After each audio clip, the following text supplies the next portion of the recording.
नमस्कार दोस्तों, आपके दोस्त के YouTube चैनल में आप सभी का स्वागत है और आप सुन रहे हैं हॉरर कहानी। आज की हमारी कहानी है मध्य प्रदेश के रहने वाले एक पुलिस सब इंस्पेक्टर की, जिसका नाम है अरविंद सिंह। अरविंद पेशे से सख्त पुलिस अफसर हैं, लेकिन दिल से बेहद नेक इंसान। लेकिन आप लोगों ने बहुत सी हॉरर कहानियां सुनी होंगी, पर मुझे पूरी उम्मीद है कि आज की हमारी यह कहानी सुनकर आपको सच में डर का एहसास होने वाला है। बस मेरी आपसे इतनी गुजारिश है कि आप अगर इस कहानी को पूरा सुनेंगे तो आपको सच में बहुत ज्यादा मजा आने वाला है। साथ ही अगर आप पहली बार हमारे इस चैनल पर आए हैं तो चैनल को अभी सब्सक्राइब कर लीजिए। ऐसा करने से हमारी और आपकी भाईचारा बढ़ जाएंगी और आगे आने वाली वीडियो आप तक आसानी से पहुंच जाएगी। मैं हूं अरविंद सिंह, मध्य प्रदेश पुलिस में सब इंस्पेक्टर। आज मैं आपको अपनी जिंदगी की एक ऐसी घटना सुनाने जा रहा हूं जो आज भी मेरे रोंगटे खड़े कर देती है। लगभग 2 हफ्ते पहले मेरी पोस्टिंग खैरपुर नाम के एक छोटे कस्बे में हुई थी। यहां आते ही मुझे महसूस हुआ कि यह जगह बाकी इलाकों से बिल्कुल अलग है। कस्बा छोटा था, लेकिन चारों तरफ फैला हुआ घना जंगल और उसके पीछे खड़े काले पहाड़ इसे अजीब सा डरावना रूप देते थे। दिन में भी इन जंगलों की छाया सड़कों पर फैल जाती थी और रात होते ही लगता था मानो पूरा इलाका अंधेरे में डूब गया हो। यहाँ के लोग अजनबियों से कम बातें करते थे और जब भी मैंने उनसे इन जंगलों के बारे में पूछा तो उनकी आंखों में एक डर सा तैर जाता। कई लोग फुसफुसा कर कहते, साहब बरसात के मौसम में जंगल में मत जाइए, वहां वो है। जब मैं पूछता वो कौन, तो वे बस चुप हो जाते और जल्दी से वहां से निकल जाते। पहले मैंने सोचा कि ये सब अंधविश्वास है, लेकिन सच कहूं तो इन लोगों के चेहरे का डर बनावटी नहीं लगता था। मेरी ड्यूटी कस्बे के थाने में थी और हमारा इलाका इन जंगलों के कई गांवों तक फैला हुआ था। पहले दिन हवलदार महेश ने ही मुझे इलाके से परिचित करवाया। महेश यहीं का रहने वाला था और उसका लहजा गांव के लोगों जैसा था। उसने मुझसे कहा, साहब दिन में तो सब ठीक है, लेकिन रात में जंगल के इस हिस्से में गाड़ी धीमी मत करना। लोग कहते हैं यहां किसी औरत की आत्मा भटकती है। मैं हंसकर बोला, महेश ये सब पुरानी कहानियां हैं, हम पुलिस वाले हैं, हमें डरना शोभा नहीं देता। महेश बस हल्के से मुस्कुराया, लेकिन उसकी आंखों में हल्का सा संकोच साफ दिख रहा था। उस रात जब मैं थाने की बरामदे में बैठा था, दूर से बारिश की महक आने लगी। आसमान में बादल गरज रहे थे और हवा में ठंडक बढ़ रही थी।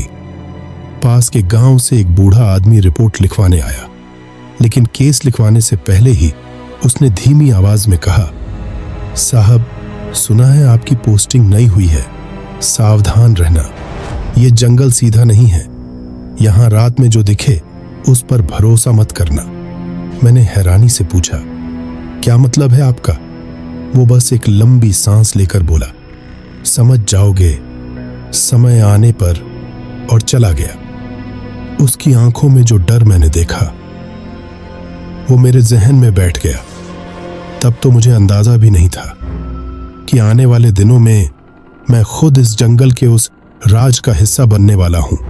पोस्टिंग का तीसरा दिन था। बारिश पूरे दिन रुक रुक कर होती रही थी। रात लगभग 12 बजे मैं और हवलदार महेश थाने में बैठे चाय पी रहे थे। बाहर बिजली कड़क रही थी और बीच बीच में कुत्तों के भौंकने की आवाजें सुनाई दे रही थीं। तभी हमारे वायरलेस पर अचानक से एक टूटी फूटी आवाज आई, जंगल मदद करो, कोई बचाओ। आवाज बहुत कमजोर थी, जैसे कोई सांस टूटते टूटते बोल रहा हो। मैंने तुरंत जवाब दिया, ये कौन है, लोकेशन बताओ। लेकिन कुछ सेकंड बाद वायरलेस में बस स्टैटिक की खरखराहट सुनाई देने लगी। फिर सन्नाटा। मैंने महेश की तरफ देखा। लोकेशन मिल सकती है? महेश ने थोड़ी देर वायरलेस चेक किया, फिर बोला, लगता है सिग्नल जंगल की तरफ से आया था, लेकिन सटीक जगह नहीं पता। मेरे भीतर का पुलिस वाला जाग चुका था। मैंने बिना वक्त गंवाए गाड़ी निकाली और हम दोनों टॉर्च व राइफल लेकर जंगल की तरफ बढ़ गए। सड़क पर कीचड़ था और पेड़ों की डालियों से पानी टपकने की आवाजें अजीब सी खामोशी में और भी डरावनी लग रही थीं। करीब 20 मिनट बाद हम जंगल के उस हिस्से में पहुंचे जिसे स्थानीय लोग काला घाट कहते हैं। जगह का नाम ही कुछ अजीब था और यहाँ का माहौल उससे भी ज्यादा। पेड़ों के बीच घना धुंध छाया हुआ था और हवा में एक अजीब सी ठंडक थी, जैसे किसी ने पूरे जंगल को बर्फीली सांस से ढक दिया हो। हम दोनों पैदल अंदर बढ़े, बस पत्तों के रगड़ने और हमारे कदमों की आवाज थी।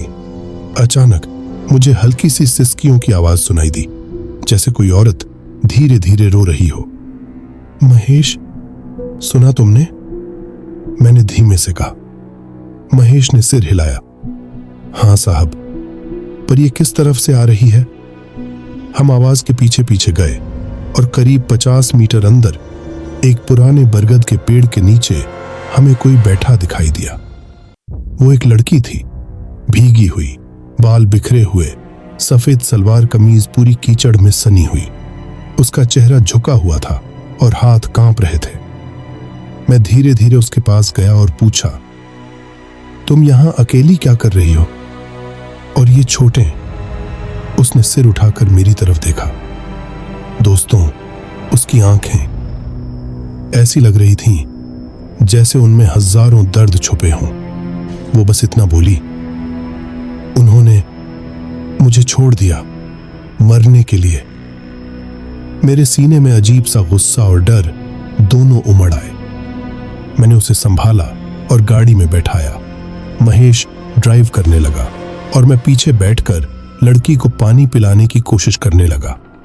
लेकिन दोस्तों, जब मैंने टॉर्च की रोशनी में उसके हाथ देखे तो मेरी सांस अटक गई। उसकी कलाई पर गहरे नीले निशान थे, जैसे किसी ने रस्सी से बहुत कसकर बांधा हो। हम उसे लेकर थाने पहुंचे और तुरंत मेडिकल टीम को बुलाया। लेकिन उस रात मुझे महसूस हुआ कि यह सिर्फ एक क्राइम केस नहीं है, ये कुछ और है। क्योंकि जब डॉक्टर उसके घाव देख रहा था, लड़की धीरे धीरे खुद से बड़बड़ा रही थी, वो फिर आएगा, वो मुझे ढूंढ लेगा। और उसकी आवाज में ऐसा डर था जो किसी इंसान से नहीं बल्कि किसी और चीज से होता है। सुबह होते ही मैंने लड़की का स्टेटमेंट लेने का फैसला किया। वो अब तक एक शब्द भी किसी से ठीक से नहीं बोली थी। डॉक्टर ने कहा कि उसका शरीर कमजोर है, शायद कई दिनों से ठीक से खाना नहीं खाया। उसकी उम्र मुश्किल से 22-23 साल होगी, लेकिन चेहरे पर ऐसा डर जैसे उसने अपनी उम्र से 100 गुना ज्यादा दर्द देख लिया हो। मैंने धीरे से कहा, तुम्हारा नाम क्या है? कुछ सेकंड चुप रहने के बाद उसने बहुत धीमी आवाज में कहा, सुनैना। मैंने पानी का गिलास उसकी तरफ बढ़ाया और पूछा, तुम यहां जंगल में कैसे पहुंची? सुनैना की आंखें खाली सी थीं, जैसे वो मेरे सामने होकर भी कहीं और खोई हुई हो। उसने बोलना शुरू किया, मैं 2 हफ्ते पहले अपने पति के साथ आई थी। उसकी पोस्टिंग यहाँ के पास के गांव में थी। पहले तो सब ठीक था, लेकिन उसकी आवाज कांपने लगी। एक रात उसने मुझे कहा कि वो मुझे किसी खास जगह ले जाना चाहता है, जंगल के अंदर। मैंने मना किया, लेकिन उसने कहा कि वहां से दिखने वाला नजारा बहुत खूबसूरत है। हम बाइक से गए और फिर पैदल अंदर चले गए। थोड़ी दूर जाने के बाद अचानक हवा बहुत ठंडी हो गई। चारों तरफ से अजीब सी फुसफुसाहट आने लगी और मैंने देखा कि पेड़ों के बीच कोई खड़ा है, लंबा, काला, और उसका चेहरा बिल्कुल साफ नहीं दिख रहा था। मैंने बीच में पूछा, तुम्हारे पति ने क्या किया? सुनैना की आंखों में आंसू आ गए। उसने मुझे उस चीज के पास धकेल दिया और वो भाग गया। उसके बाद मुझे याद नहीं कि क्या हुआ, बस इतना याद है, किसी ने मेरे हाथ बांध दिए और मुझे घसीट कर कहीं ले गया। उसकी सांसें तेज हो गई थीं, हाथ कांप रहे थे। मैंने कहा, अगर नहीं बताना चाहो तो मत बताओ, लेकिन उसने खुद को संभालते हुए आगे कहा, मैंने कई दिनों तक किसी इंसान का चेहरा नहीं देखा।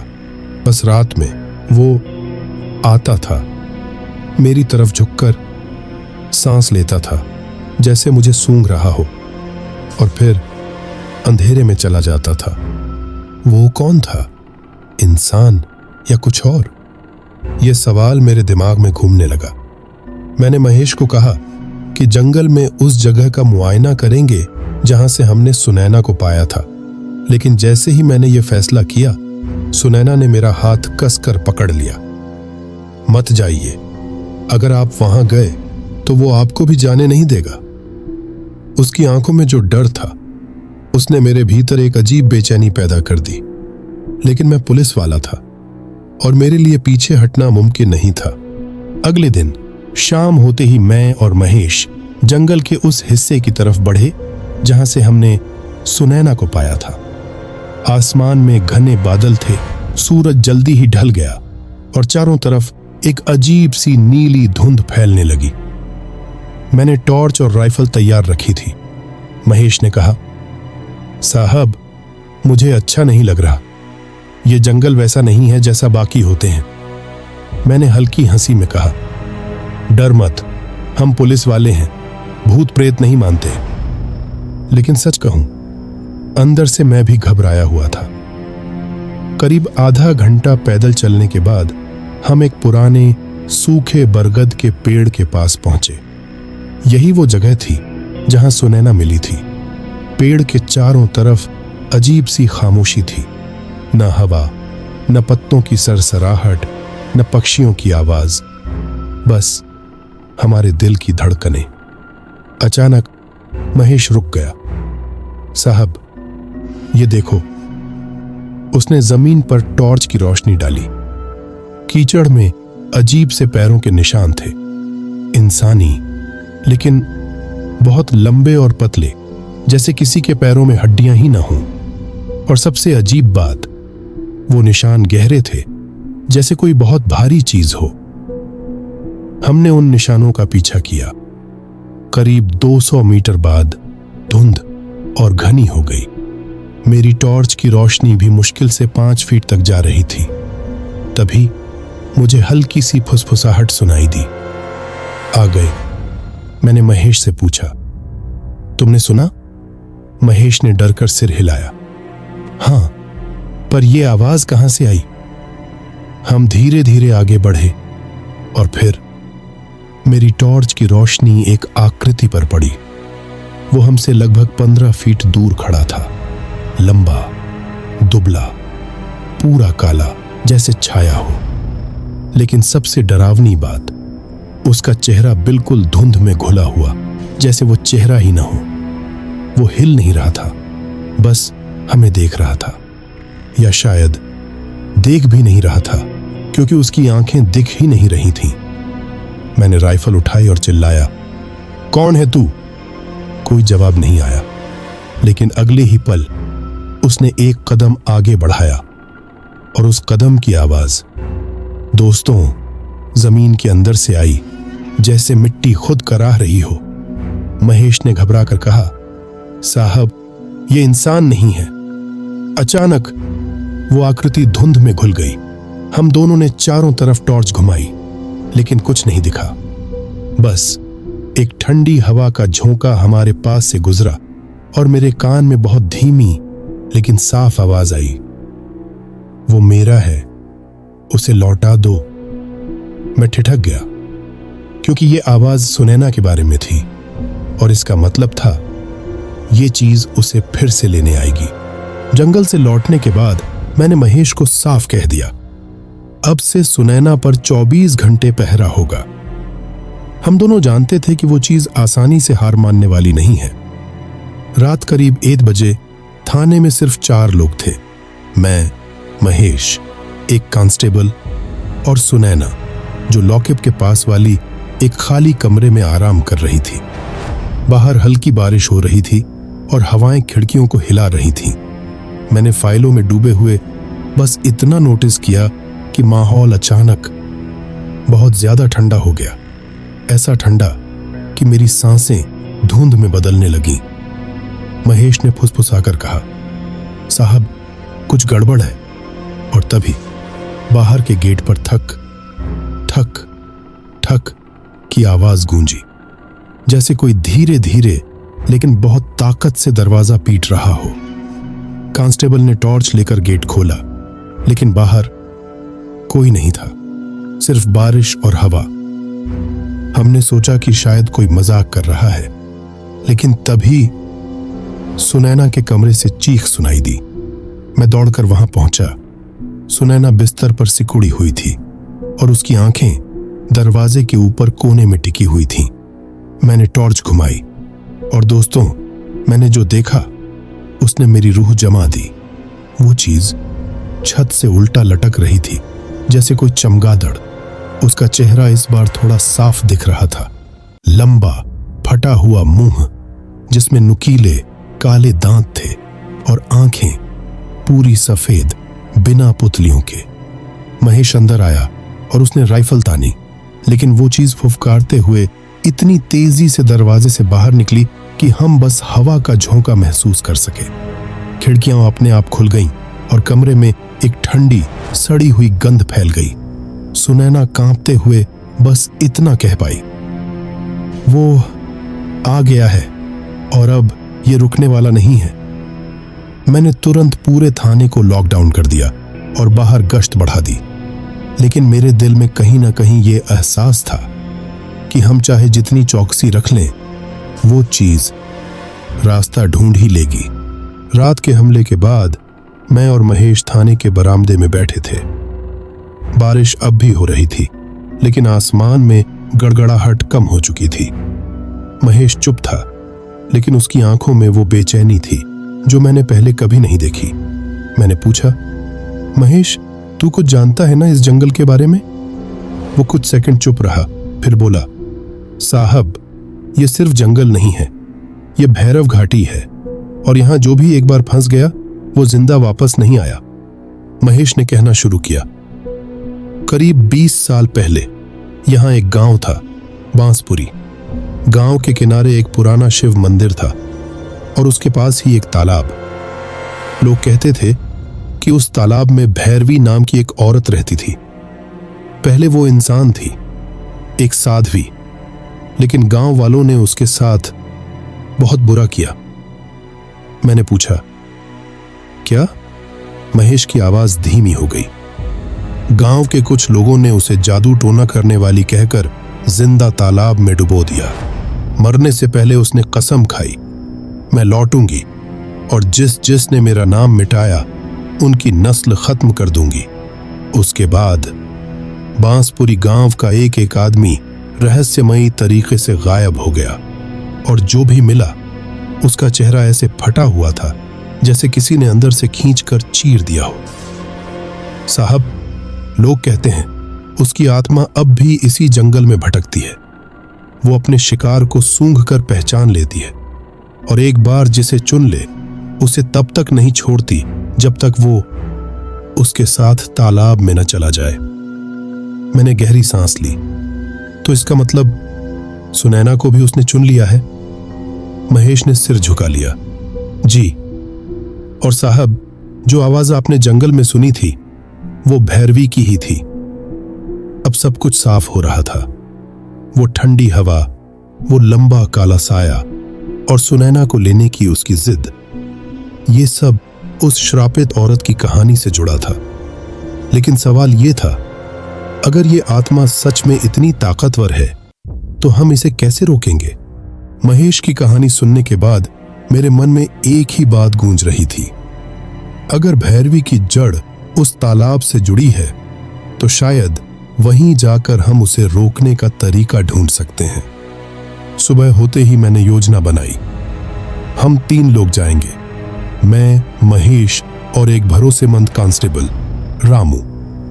सुनैना को हम थाने में नहीं छोड़ सकते थे, इसलिए मजबूरी में उसे भी साथ लेना पड़ा। जंगल में घुसते ही माहौल बदलने लगा। सुबह का सूरज था, लेकिन पेड़ों की शाखाएं इतनी घनी थीं कि धूप जमीन तक पहुंच ही नहीं पा रही थी। हर तरफ नमी और हवा में एक अजीब सी सड़ी हुई गंध। करीब 1 घंटे चलने के बाद हमें पुराने पत्थरों का टूटा रास्ता मिला।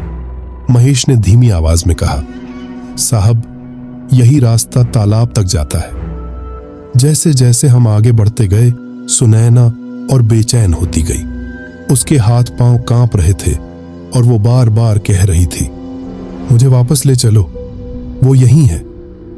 अचानक रामू ने हमें रुकने का इशारा किया। हमारे सामने जमीन पर ताजा पैरों के निशान थे, लंबे, पतले और गहरे, बिल्कुल वैसे ही जैसे हमने पहले बरगद के पेड़ के पास देखे थे। हम धीरे धीरे चलते हुए तालाब के किनारे पहुंचे और दोस्तों, वो नजारा आज भी मेरी आंखों में है। तालाब का पानी काला था, सचमुच काला, जैसे स्याही। पानी की सतह बिल्कुल स्थिर, लेकिन उसके अंदर कुछ हल्का सा हिल रहा था। महेश ने डरते हुए कहा, साहब, यहां ज्यादा देर खड़े रहना खतरे से खाली नहीं है। तभी पानी के बीचों बीच बुलबुले उठने लगे और अगले ही पल एक लंबा, हड्डियों जैसा हाथ बाहर निकला। उस हाथ की उंगलियां असामान्य रूप से लंबी थीं और नाखून इतने तेज कि वो पत्थर तक को चीर दें। सुनैना चीख पड़ी, वो आ गई।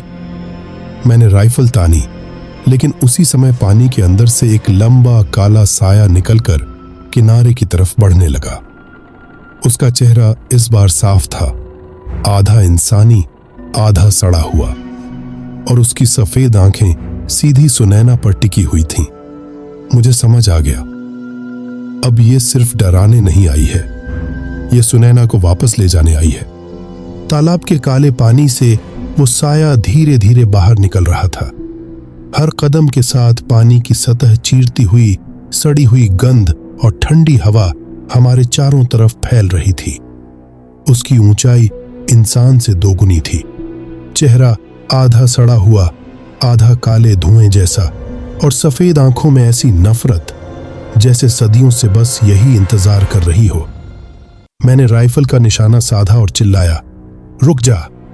लेकिन वो हंसी, एक ऐसी हंसी जो इंसानी नहीं थी। उस हंसी में गूंज थी, दर्द था और बदले की आग थी।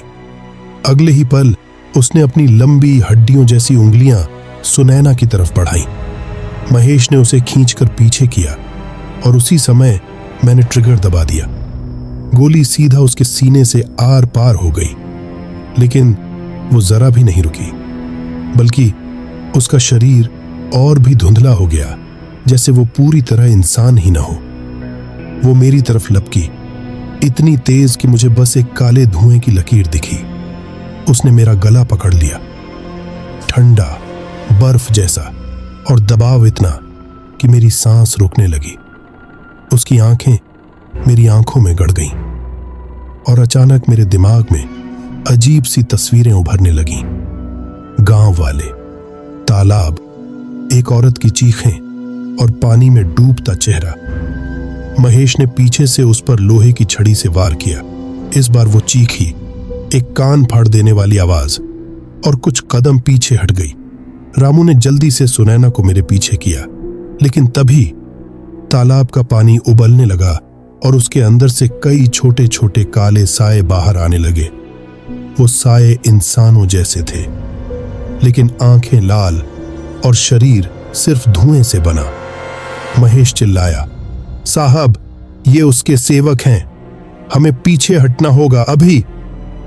हम गोली चलाते चलाते पीछे हटने लगे, लेकिन भैरवी बस खड़ी होकर हमें देख रही थी। उसके होंठ हिले और उसने धीमी लेकिन डरावनी आवाज में कहा, तुम उसे मुझसे नहीं बचा पाओगे। हमने तालाब के किनारे से भागना शुरू किया। महेश आगे, मैं बीच में, और रामू सुनैना को पकड़े हुए पीछे। लेकिन जंगल में रास्ता सीधा नहीं था। टेढ़े मेढ़े पेड़, गिरी हुई शाखाएं और हर तरफ घुप अंधेरा। पीछे से उन काले सायों की आवाज आ रही थी, कभी फुसफुसाहट, कभी जानवर जैसी गुर्राहट, और बीच बीच में भैरवी की हंसी, वो हंसी जो हमारे होश उड़ा रही थी। महेश ने कहा, साहब, अगर पुराने शिव मंदिर तक पहुंच गए तो शायद उसकी ताकत कम हो जाए। हमने रफ्तार बढ़ाई, लेकिन तभी दाईं तरफ झाड़ियों में खड़खड़ाहट हुई। एक काला साया सीधा रामू पर झपटा। रामू ने राइफल से वार किया, लेकिन वो धुएं जैसा होकर उसके आर पार निकल गया, और अगले ही पल उसने रामू का हाथ पकड़कर इतनी ताकत से मोड़ा कि हड्डी टूटने की आवाज आई। रामू चीख पड़ा। मैंने उसे खींचकर छोड़ा, लेकिन साया फिर से हमारी तरफ झपटा। अब पीछे से और साये आने लगे। महेश चिल्लाया, जल्दी, मंदिर अब बस आधा किलोमीटर दूर है। हम भागते हुए एक सूखे नाले में कूदे, लेकिन वहां से निकलना मुश्किल था। काले साये किनारों से नीचे उतर रहे थे, जैसे हमें घेरने आ रहे हों। तभी मैंने ऊपर देखा। भैरवी खुद किनारे पर खड़ी थी। सफेद आंखें चमक रही थीं। उसके होंठ हिले। अब कोई नहीं बच सकता। अचानक हवा में ठंडक बढ़ गई और पेड़ों की शाखाएं अपने आप हिलने लगीं। एक एक करके साये हम पर टूट पड़े। मैंने राइफल में आखिरी गोली भरी और ऊपर मंदिर की दिशा में फायर किया, ताकि महेश और सुनैना भाग सकें। महेश ने सुनैना को खींचा और चिल्लाया, साहब, आप भी आइए। लेकिन जैसे ही मैं नाले से ऊपर चढ़ने लगा, एक ठंडा हड्डियों जैसा हाथ मेरे टखने को पकड़ लिया। उस ठंडे हाथ ने मेरे टखने को इतनी ताकत से पकड़ा कि दर्द हड्डियों तक उतर गया। मैंने राइफल का कुंदा नीचे मारा, लेकिन हाथ जरा भी नहीं छूटा। नीचे देखा तो वो भैरवी थी, आधा पानी आधा धुएं में लिपटी, और उसकी आंखों में सिर्फ एक ही भाव था, कब्जा। महेश ऊपर से चिल्ला रहा था, साहब, हाथ दीजिए। मैंने आखिरी ताकत लगाकर टखना छुड़ाने की कोशिश की, लेकिन तभी उसने मेरी आंखों में सीधा देखा, और फिर वो दृश्य आया जिसने मेरा खून जमा दिया। मैंने खुद को तालाब के अंदर देखा, अंधेरा, ठंड और मेरे ऊपर काले पानी की परतें। उसकी ठंडी हंसी मेरे कानों में गूंज रही थी। अचानक ऊपर से घंटियों की आवाज आई, टन टन टन। महेश और रामू किसी तरह मंदिर तक पहुंच गए थे, और वहां की घंटियां जोर जोर से बजा रहे थे। घंटी की आवाज सुनते ही भैरवी का चेहरा तड़पने लगा, जैसे आग में जल रही हो। उसकी पकड़ ढीली हुई और मैंने मौका पाकर ऊपर छलांग लगा दी। हम मंदिर के दरवाजे तक पहुंचे तो देखा सुनैना अंदर बैठी थी, आंखें बंद, और महेश मंत्र पढ़ रहा था। रामू घायल था, लेकिन उसने दरवाजा पकड़ रखा था। भैरवी मंदिर के बाहर खड़ी थी। अब उसका शरीर पूरा धुएं में बदल चुका था, लेकिन उसकी आंखें अब भी सफेद जल रही थीं। वो अंदर आने की कोशिश कर रही थी, लेकिन जैसे ही मंदिर के चबूतरे को छूती, उसका धुआं छिटक कर पीछे हट जाता। आखिरी बार उसने हमें देखा और धीमी लेकिन डरावनी आवाज में कहा, तुमने आज बचा लिया, लेकिन वो मेरी है, सिर्फ मेरी। और फिर वो काले धुएं में बदलकर जंगल के अंधेरे में गायब हो गई। सुबह होने तक हम मंदिर में ही रहे। सुनैना अब भी चुप थी, जैसे अंदर से कुछ टूट गया हो। महेश ने कहा, साहब, ये खत्म नहीं हुआ। जब तक तालाब और उसकी आत्मा का संबंध नहीं टूटेगा, वो लौटकर जरूर आएगी। मैंने मंदिर के बाहर देखा। जंगल बिल्कुल शांत था, लेकिन मुझे यकीन था कि कहीं न कहीं अंधेरे में वो अब भी हमें देख रही है। हम सब अपने अपने रास्तों पर लौट गए, लेकिन उस रात की यादें अब भी मेरी नींद तोड़ देती थीं। महेश मंदिर में सेवा करने लगा। रामू का हाथ ठीक तो हो गया, लेकिन उसने जंगल में फिर कभी कदम नहीं रखा। और सुनैना, वो अपने परिवार के साथ रहने लगी, लेकिन उसकी आंखों में हमेशा एक अजीब सी खालीपन रहती थी। कहानी खत्म। लेकिन तालाब का श्राप अब भी जिंदा है।